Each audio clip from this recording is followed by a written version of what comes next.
கதிரேசன் ஒரு பக்கம் இந்த விஷயத்துலேருந்து தப்பிச்சிடலாம் அப்படிங்கிற மாதிரி அவர் பகல் கனவு கண்டுகிட்டு இருந்தார். ஆனால் மல்லி எந்த ஒரு விஷயத்தையும் விடுற மாதிரி கிடையாது.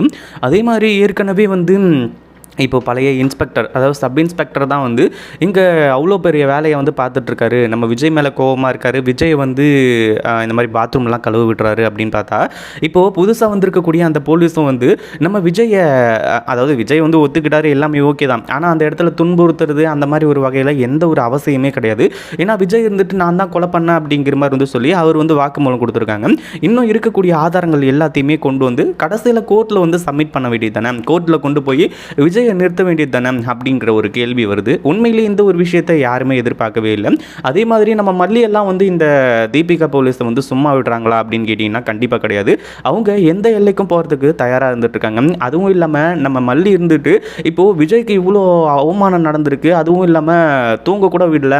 நைட்லாம் வந்து நம்ம விஜய் ஒரு நிமிஷம் கூட கண் அசராமல் தான் இருக்காரு அப்படின்னும் போது உண்மையிலேயே அந்த ஒரு விஷயத்த நம்ம மல்லியால் வந்து ஏற்றுக்கவே முடியல. ஏன்னா விஜய்க்கு, அதாவது விஜய் மேலே எந்த ஒரு தப்பும் கிடையாதுன்னு மல்லிக்கு தெரியும். அதே மாதிரி மல்லி இருந்துட்டு என்ன சொன்னாலுமே கூட இந்த போலீஸ் இருந்துட்டு இவ்வளோ பெரிய விஷயத்த செஞ்சுக்கிட்டு தான் இருக்காங்க அப்படிங்கிற மாதிரி வந்து சொல்லி உண்மையிலேயே அவ்வளோ கோவத்தில் வந்து இருந்துட்டு இருக்காங்க. இப்போ என்னாச்சு அப்படின்னா, ஒரு பக்கம் வந்து நம்ம மல்லி இருந்துட்டு இது சம்மந்தமாக வந்து அடுத்ததாக ஒரு சில முயற்சிகள் எல்லாத்தையுமே எடுக்கிறாங்க. ஒரு பக்கம் விஜயையும் வெளியே கொண்டு வரணும், அதே மாதிரி இந்த போலீஸோட கண்ணிலையும் விரல விட்டாட்டணும், இந்த போலீஸை சும்மா விடக்கூடாது. அதுவும் இல்லாமல் நம்ம மல்லி முன்னாடியே சொல்லிட்டாங்க, இது எல்லாத்துக்குமா சேர்த்து ஒரு நாள் நீங்கள் பதில் சொல்லி தான் ஆகணும் மேடம், அதில் எந்த ஒரு சந்தேகமும் கிடையாது. இதுக்கு மேலே வந்து நீங்கள் என்ன பண்ணாலும் சரி, ஏது பண்ணாலும் சரி, இந்த ஒரு விஷயத்துலேருந்து உங்களால் தப்பிக்கவே முடியாது அப்படிங்கிற மாதிரி வந்து சொல்லி இப்போது நம்ம மல்லி வந்து சொல்லியிருந்தாங்க.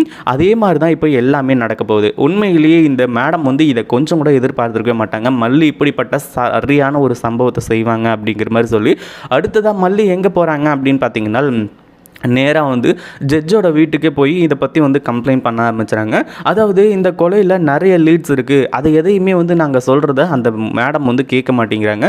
அதே மாதிரி விஜயை டார்கெட் பண்ணி விஜயை வந்து அடித்து துன்புறுத்திக்கிட்டு இருக்காங்க, ஒரு நிமிஷம் கூட வந்து தூங்க விடாமல் பண்ணிக்கிட்டு இருக்காங்க அப்படிங்கிற மாதிரி வந்து சொல்லி எல்லா கம்ப்ளைண்ட்டையும் வந்து கொடுக்க ஆரம்பிச்சுறாங்க. அங்கே தான் வந்து ஒரு மிகப்பெரிய ட்விஸ்ட்டே இருக்குது. என்னாச்சு அப்படின்னு பார்த்தீங்கன்னா, இன்னொரு போலீஸ்கிட்ட இந்த கம்ப்ளைண்ட் எல்லாத்தையுமே வந்து கொடுக்குறாங்க. அதாவது அவங்க இருந்துட்டு உண்மையிலேயே நம்ம மல்லி சொல்கிறதுல எது உண்மை எது பொய் அப்படின்றது எல்லாத்தையுமே கண்டுபிடிக்கிறாங்க. அதுவும் இல்லாமல் இதில் உண்மையான குற்றவாளி இந்த கதிரேசன் தான் அப்படின்னு சொல்லிட்டு நம்ம மல்லி அடித்து சொல்ல ஆரம்பிச்சுறாங்க.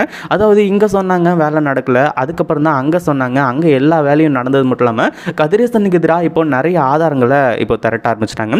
உண்மையிலேயே கதிரேசன் இந்த ஒரு விஷயத்தை எதிர்பார்த்துருக்க மாட்டாங்க. எல்லாமே பக்காவாக முடிஞ்சிருச்சு, இனிமேல் எந்த ஒரு பிரச்சனையும் கிடையாது, இந்த கேஸில் வந்து நமக்கும் இதுக்கும் எந்த ஒரு சம்மந்தமும் இல்லை, நம்ம பாட்டுக்கு ஜாலியாக இருக்கலாம் அப்படிங்கிற மாதிரி நினச்சிக்கிட்டு இருந்தாங்க. ஆனால் மல்லி இப்படி சம்பவத்தை வந்து செய்வாங்க அப்படின்னு யாருமே எதிர்பார்க்கவே இல்லை.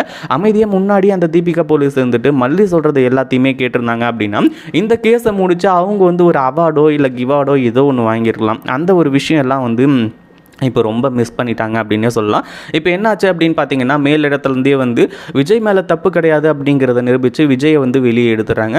அதே மாதிரி இந்த தீபிகா போலீஸ் திருத்துன்னு முழிச்சிட்ருக்காங்க. அதுவும் இல்லாமல் உங்களோட பதவியை வந்து நீங்கள் தப்பாக பயன்படுத்துனதுனால உங்களை அரெஸ்ட் பண்ணுறோம் அப்படிங்கிற மாதிரி வந்து சொல்லி இந்த தீபிகா போலீஸை அரெஸ்ட் பண்ண ஆரம்பிக்கிறாங்க.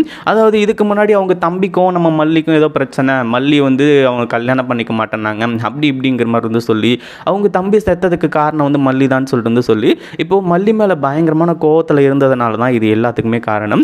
அதுலேயும் மல்லி வந்து இந்த கொலையை பண்ணிட்டா அப்படின்னு சொல்லிட்டு உண்மையிலேயே முழுசாக வந்து நம்ப ஆரம்பித்தாங்க. அந்த ஒரு காரணத்தினால தான் வந்து அடுத்தடுத்து வந்து என்ன பண்ணுறது ஏது பண்ணுறது அப்படின்னு சொல்லிட்டு வந்து தெரியாமல் இருந்துகிட்டு இருந்துச்சு.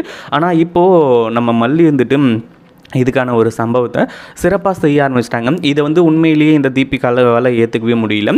என் மல்லி ஒன்று நான் சும்மா விட மாட்டேன் அப்படிங்கிற மாதிரி அந்த போலீஸ் சொல்லும்போது, அதாவது மேடம் நான் உங்ககிட்ட ஆல்ரெடி எல்லாத்தையுமே தெளிவாக சொல்லியிருந்தேன், இந்த கொலையை நானும் பண்ணலை, என் புருஷன் விஜயும் பண்ணலை, இதை வேறு யாரோ பண்ணியிருக்காங்க அப்படிங்கிற மாதிரி சொல்லி, ஆனால் நீங்கள் அந்த ஒரு விஷயத்தை கேட்காதது அது என்னோட ப்ராப்ளம் கிடையாது, அந்த ப்ராப்ளம் வந்து உங்களோடது, நீங்கள் தான் வந்து இந்த ஒரு விஷயத்தை தெளிவாக புரிஞ்சுருக்கணும். அதுவும் இல்லாமல் நான் தான் இந்த கொலையை பண்ணேன், என் மேலே வந்து அந்த கேஸை வந்து போடணும் அப்படிங்கிற மாதிரி வந்து சொல்லி நீங்கள் அவ்வளோ ஆர்வமாக இருந்தது தான் இவ்வளோ பெரிய பிரச்சனைக்கும் காரணம் அப்படின்ற மாதிரி வந்து சொல்கிறாங்க.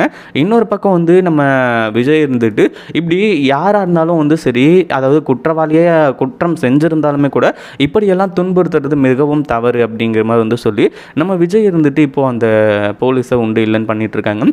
அதே மாதிரி இப்போது நம்ம விஜய் வெளியே வந்ததுனால எல்லாமே பக்காவாக நல்லபடியாக முடிஞ்சிருச்சு. அதுவும் இல்லாமல் இப்போ விஜய், மல்லி, வெண்பா இவங்க 3 பேரும் ரொம்ப ஹாப்பியாக இருக்க போகிறாங்க. ஏன்னா இவ்வளோ நாள் இருந்த பிரச்சனையில் நம்ம மல்லி வந்து விஜய் கூட இருப்பாங்களா, விஜய் கூட வாழ்வாங்களா அப்படிங்கிறதே ஒரு மிகப்பெரிய சந்தேகமாக இருந்துட்டு இருந்துச்சு. ஏன்னா சுடர் வந்து ரேணுகாவாக இங்கே என்ட்ரி கொடுத்து எல்லாரையுமே ஏமாற்றிக்கிட்டு இருந்தா. ஆனால் கடைசியில் அது எல்லாத்தையுமே சூப்பராகவே முறியடித்தாங்க. இப்போ அடுத்தடுத்து போக போக எல்லாமே ஓரளவுக்கு வந்து செட் ஆகி இந்த சுடரும் இப்போ இங்கே இல்லை. அதே மாதிரி இப்போது நம்ம விஜயோட லைஃப்பில் இருந்த பிரச்சனை, மல்லியோட லைஃப்பில் இருந்த பிரச்சனை மொத்தமாக தீர்ந்துருச்சு. இன்னும் ஒரே ஒரு பிரச்சனை யார் அப்படின்னு பார்த்தீங்கன்னா இந்த ராஜேஸ்வரி தான். ராஜேஸ்வரி ஜெயிலுக்கு போகிறதுக்கு தயாராகணும். ஏன்னா இந்த சுடரோட ஃபோன் வந்து நம்ம மல்லிகிட்ட கிடச்சி அந்த வீடியோவில், அதாவது அந்த ஃபோனில் இருக்கக்கூடிய ஒரு வீடியோவில் இந்த ராஜேஸ்வரி சம்மந்தப்பட்ட ஒரு விஷயம் இருக்குது. ஏன்னா அதை சொல்லி தான் இதுக்கு முன்னாடி 50 லட்சம் எனக்கு எடுத்துகிட்டு வா அப்படிங்கிற மாதிரி வந்து சொல்லி இந்த சுடர் வந்துட்டு ராஜேஸ்வரியை மிரட்டியிருந்தாங்க. இப்போது அந்த ஒரு வீடியோ வந்து கிடச்சிருச்சு. அதாவது ராஜேஸ்வரி அவள் வாயாலேயே உண்மையை ஒத்துக்கிறது. இந்த மாதிரி வந்து அந்த ரேணுகாவையே நான் தான் கழுத்தை நெரிச்சு கொன்னேன் அப்படி இப்படிங்கிற மாதிரி வந்து சொல்லி இப்போது இவ்வளோ நாள் வந்து ரேணுகாவை கொலை பண்ணது யார், என்ன ஏது அப்படிங்கிறது எல்லாமே விஜயிலிருந்து இந்த கதிரேசன் வரைக்கும் யாருக்குமே தெரியாமல் இருந்துகிட்டு இருந்துச்சு. ஆனால் இந்த ராஜேஸ்வரி தான் எல்லாத்துக்குமே காரணம் அப்படிங்கிற மாதிரி சொல்லி ராஜேஸ்வரியை இப்படி கைது பண்ணி கொண்டு போவாங்க அப்படின்னு உண்மையிலேயே எதிர்பார்க்கவே இல்லை அப்படின்னு தான் சொல்லணும். இதில் இந்த ராஜேஸ்வரி வசமாக மாட்டிட்டு தான் ஒரு மிகப்பெரிய ஹைலைட்டான ஒரு விஷயம். இதை பற்றி நீங்கள் என்ன நினைக்கிறீங்க? அந்த வீடியோ பிடிச்சிருந்தா லைக் பண்ணுங்கள், ஷேர் பண்ணுங்கள். இப்போ தான் நம்ம சேனலுக்கு ஃபர்ஸ்ட் டைம் வரீங்க அப்படின்னா கீழே இருக்க சப்ஸ்கிரைப் பட்டனை ப்ரெஸ் பண்ணிக்கோங்க.